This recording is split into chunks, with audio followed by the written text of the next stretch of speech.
Graça e paz, meus prezados irmãos e querido ouvinte desse estudo. Nós estamos dando mais abertura a mais um estudo do Apocalipse.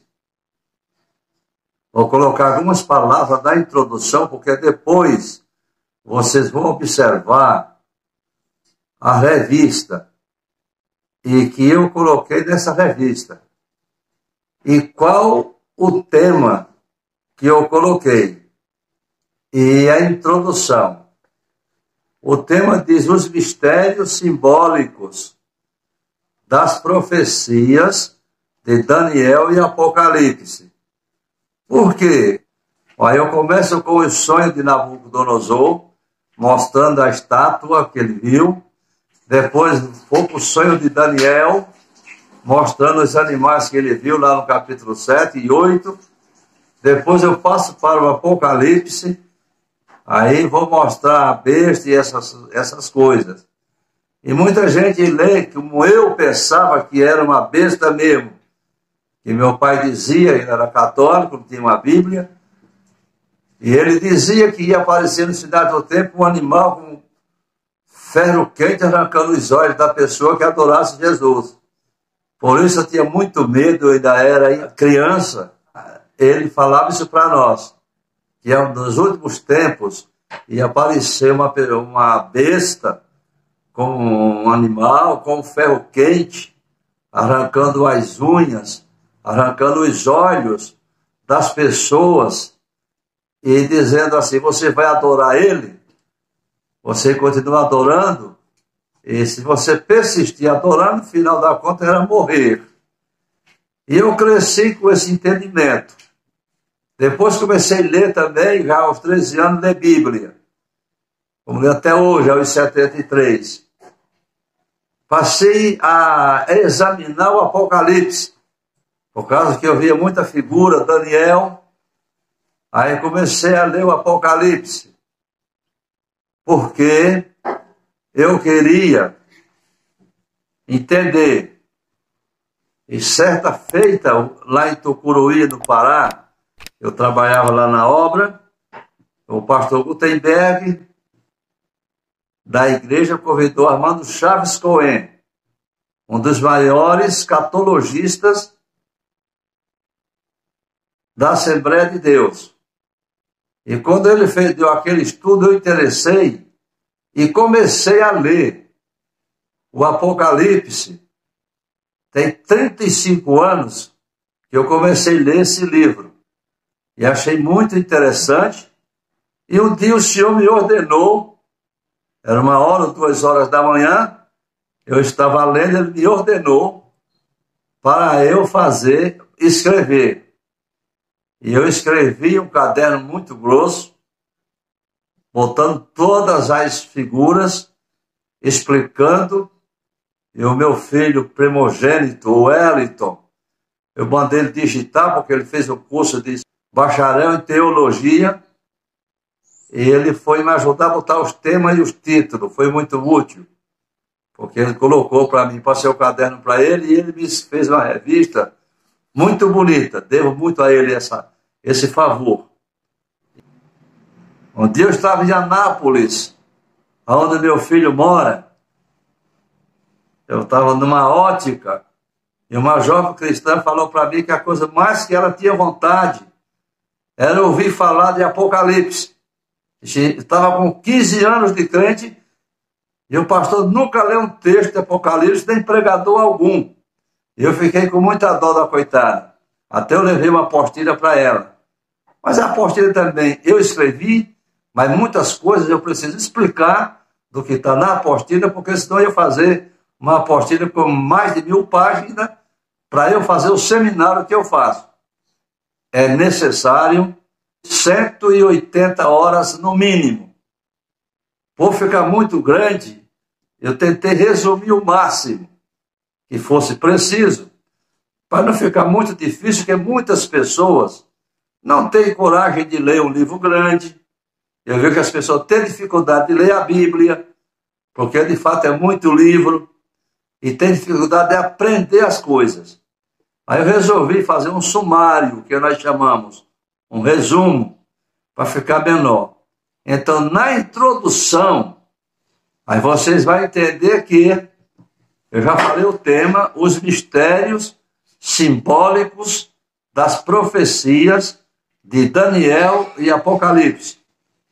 Então, eu falo mais ou menos, mostrando aí umas 10, 12 fotografias e explicando para a igreja o que representa essas imagens que eu represento. A estátua do sonho de Nabucodonosor, um leão, um urso, um leopardo e um animal terrível e feroz que Daniel sonhou e colocou lá no capítulo 7. Depois ele sonhou também vendo um bode e um carneiro. Tudo tem uma mensagem escatológica profunda para se entender. E isso aí as pessoas que são leigas, que não têm muito costume de ler, e até quem sabe, até muitos colegas podem aprender, quer dizer, pastores que querem aprender, coloquem porque eu tive uma aula dada pelo Espírito Santo de Deus, que eu passei a entender isso, não fui fazer curso de teologia, eu não fui nos Estados Unidos, que é o melhor seminário de escatologia, de teologia, eu não fui lá, nem preciso, e nem o que eu sei, os seminaristas, os doutores, os mestres, PhD, ThD e teologia, entendem o que eu entendo, porque eu ia estudar, colocava o Espírito Santo de Deus na minha frente como meu professor para me ensinar, e assim eu fui descobrindo as coisas, lendo também muitas coisas sobre o Apocalipse. Poucas coisas eu colhi, porque nada estava certo. Então, meus prezados irmãos e ouvintes, meus queridos, eu lhe aconselho que você acompanhe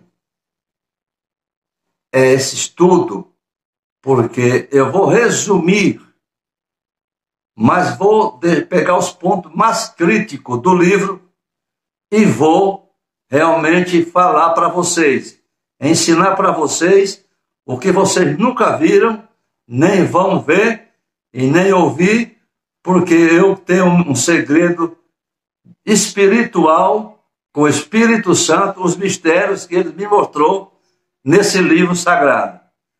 Eu começo realmente na Bíblia, lá no Gênesis, capítulo 1, aí vou ao Apocalipse, capítulo 22, encerro a Bíblia. Então eu convido a todos vocês, acompanhem o estudo direitinho, que eu vou explicar os casos mais difíceis. Então, eu vou dar uma continuidade, lendo o capítulo 8 ao capítulo 16 do livro do Apocalipse, onde está todo o alerta de Cristo. Porque vai acontecer muitos fatos tristes e alarmantes. Por isso ele escreveu para a igreja, para que a igreja não venha cair no risco de ficar no governo do anticristo. Já estão comentando por aí. Então, para isso o Senhor escreveu. Há 2000 anos, com seu grande amor pela igreja, ele aumentou mais um livro. No ano 95 da nossa era, ele escreveu esse livro. 22 capítulos, 105 versículos, explicando as coisas que em breve hão de acontecer. Vocês só vão ganhar com o que vocês vão ouvir, tá? Então, eu vou começar a dar o estudo, mas acontece que eu vou começar a ler o capítulo 8 ao capítulo 16, é onde está o maior perigo do que vai acontecer. É triste a situação da humanidade, mas nesse caso, a igreja não está mais na terra. Eu falo porque tem muitos caboclos pregando aí que a igreja vai entrar, vai ficar para a tribulação. O cara não sabe de nada.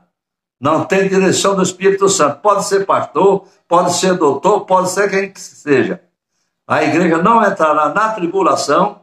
Eu já dei uma pinceladinha nesse assunto, já está aí. Mas porque nós vamos estar no céu. Porque o primeiro evento que vai acontecer profeticamente, agora é o arrebatamento da igreja. Depois a manifestação do anticristo que vem em um cavalo branco. Segue-se o problema do Apocalipse. E a grande tribulação, em cumprimento à 70ª semana de Daniel. Na visão que ele teve, Deus falou que de fato Israel ia ter 70 semanas. Já se passaram 69 semanas para Israel. Como Israel rejeitou a Jesus, o relógio de Deus parou de marcar para Israel e começou a contar para a igreja. Então, por essa razão, tem 7 anos que Israel está aguardando, quer dizer, é o último flagelo que ela vai sofrer. Depois dos 7 anos, segue-se o milênio e paz na terra para a eternidade para ele. Temos esta esperança. E nós, como cristãos, temos esse grande privilégio que, mais do que Israel, que foi uma nação escolhida por Deus para que viesse o seu filho. Como vem Jesus da tribo de Judá. Ele separou aquela nação. Mas a igreja, nós cristãos, meus irmãos, temos mais privilégio do que Israel, porque nós vamos morar numa cidade de ouro lá no céu, não aqui na terra. Israel prossegue aqui na terra. Depois eu mostrarei para vocês isso aí.